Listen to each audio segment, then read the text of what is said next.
ఎంత ప్రార్థన చేసినా నాకు లోకంలో ఆశీర్వాదాలు రావటం లేదని బాధపడుతున్నావా?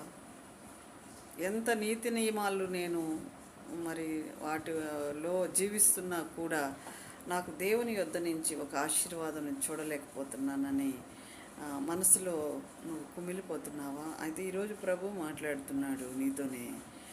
నువ్వు పరలోకాన్ని కట్టబడుతున్నావు అన్న సంగతి మర్చిపోతున్నావు సహోదరి సహోదరుడా.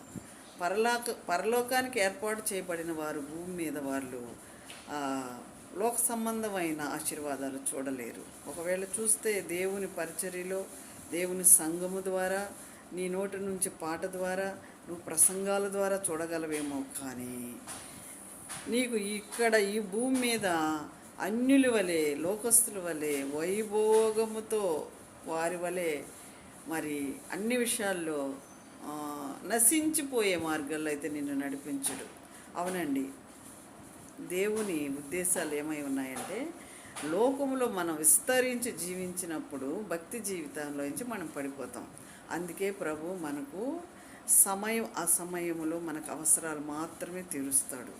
లేకపోతే మనం ఏమైపోతామంటే పరలోక సంబంధులుగా కాక లోక సంబంధముగా ఇక్కడే విడవబడతాం.